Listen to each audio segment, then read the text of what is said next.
You're listening to Off Limits. Liberal, irreverent, and really, really gay.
Welcome to the Off Limits show. We're doing Stumbling Safari tonight. If you want to stumble along with me, we are going to do Stumble Upon and just see what comes up and discuss the topics that arise. So feel free to hang out with me as we stumble Safari. And ironically, I actually use the Safari browser to browse usually since I'm on a Mac and I'm stumbling. So therefore, the name of the show, Stumbling Safari. If you want to stumble with me, just hang out with me. If you want to know more about my show, you can go to offlimitsshow.com. You can go to Spreaker.com. You can go to iTunes and download the podcast, which is uploaded every time I do a show. And that's pretty much it. You can also go to Twitter and Facebook as well if you want to find out more about Off Limits. So feel free to hang out and join me in those places. I'm happy to have you. And your feedback, if you want to talk to me or give me feedback, or if you have some commentary or have a question or need advice, you can email me at info at offlimitsshow.com. So hope you will join me on the show and we can go from there. Excuse me. So if you've never listened to a Stumbling Safari show before, like I said, we just kind of go to Stumble Upon. I start stumbling and we see what comes up. By the way, if you've never used Stumble before, or Stumble Upon as the site's called, it's stumbleupon.com. You can sign up for free with using your Facebook page or sign up with your own username. And you can start stumbling anytime. It's fun if you just kind of get bored or you want to find out what's going on the net, and it kind of learns over time what your interests are and starts to sort of accumulate sites for you that you might be interested in as you stumble. So let's get started. So the first site, here we go, clicking the stumble button brings me to collected quotes from Albert Einstein. Oh, this could be interesting. So there's several quotes here from Albert Einstein. It says, "Any intelligent fool can make things bigger, more complex, and more violent. It takes a touch of genius and a lot of courage to move in the opposite direction." Isn't that so true? You know, people, one second, let me take a drink. People in our society often value and often are enamored by bigger, better, and violence even as well. And it's true. Anyone can do those things and make things sensational or make things bigger than they are or more complicated just for the sake of making it interesting to people, or any intelligent fool, as he puts it. And he says it takes a touch of genius and a lot of courage to move in the opposite direction. And it's true. And so if you kind of think about, for example, take Oprah Winfrey versus Jerry Springer show. Jerry Springer show is pretty much the base, the most base, bottom of the barrel and type of entertainment today. Yet it's extraordinarily popular. Still to this day, it's popular. I think he's still in the air. I'm pretty sure he is. It's been around since the 90s. I remember when he first came out, his sensational type of shows, and the paternity tests and all that nonsense. And and just people throwing things and chairs, and a lot of it's staged, of course, but it's sort of like modern day gladiators in a way, just violence for violence sake, or for sensationalism's sake. And the other end of the spectrum would be someone like Oprah Winfrey when she did her, sort of spiritual shows and shows more about reconnecting with yourself and excuse me, so shows that were much more elevated level. And she started the Oxygen Network. And those kind of shows typically don't draw in as many people, because a lot of people are far more interested in the basest type of individual, or basest type of entertainment out there. And so you have to kind of, give it up to people who do.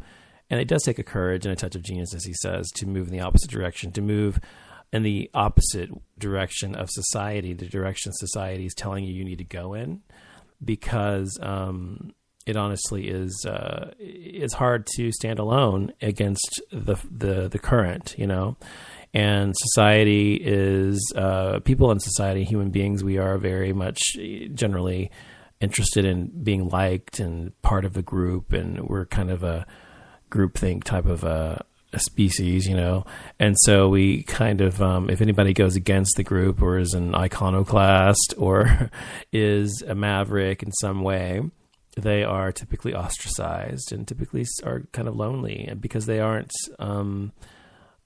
understood a lot of the times until much later, or even centuries later, as is evidenced by many people who are ahead of their time, entertainers and philosophers and musicians, etc., throughout history, whom eventually today are well understood and revered, and their time were not. So that's a good quote. I like it. And so next, let's see. That's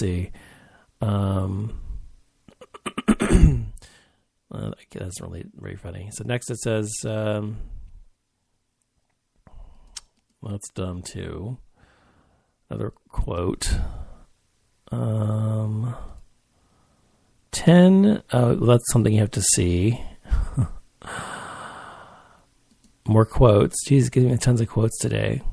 Pictures. This isn't going to help me or anything. 20 gentle quotations from Mr. Rogers. Oh, remember Mr. Rogers? I grew up with Mr. Rogers, just like a lot of kids today did, just like most kids these days, people my age, did.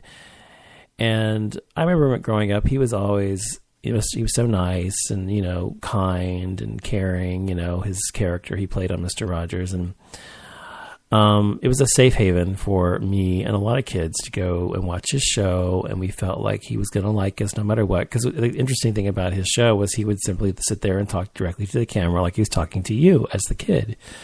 And there wasn't a lot of other shows on there, maybe Sesame Street, that did that at the time.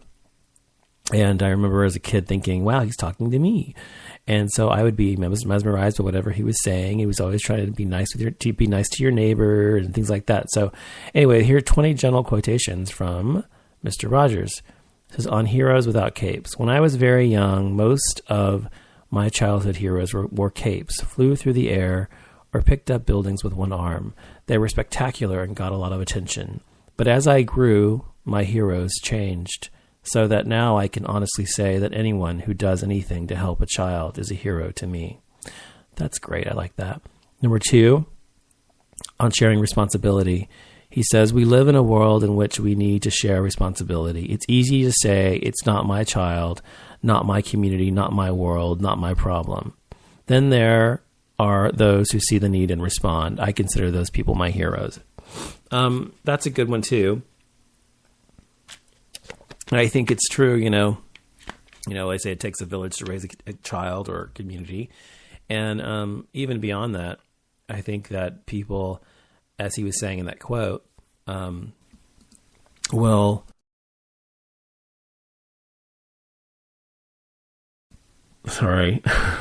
often say things like, oh my God, what does it have to do with me? I'm not gay, or I'm not black, or I'm not Asian, or I'm not white, or I'm not Christian, or I'm not a Jew. And so if something doesn't particularly apply to your community, that you're supposed to just ignore it and forget about it. and not be bothered by things that happen to their people. But the thing is, everyone is human in this planet as far as we know. And, we have a common human, there's something called humanity, and we have to look out for one another and actually try to love each other, and try to look out for each other, because everybody sometimes needs help. It doesn't matter who you are. And, some people are ashamed to ask for help even when they need it.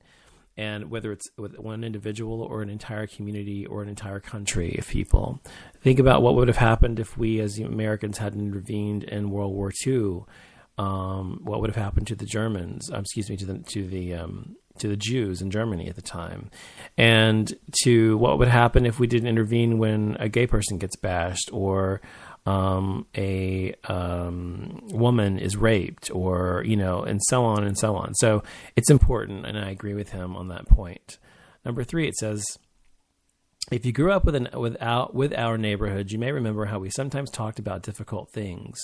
There were days, even beautiful days, that weren't happy. In fact, there were some that were really sad. Well, we've had a lot of days like that in our whole world. We've seen what's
not working, of course.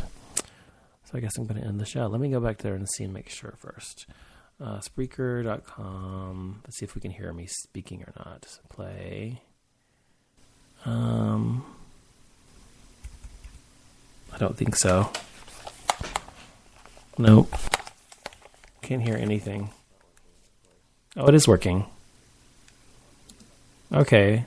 Well, that's weird. Well, there, it's back now. Okay. I don't understand this thing. Why it does that. It's very annoying. Anyway, so the next one are non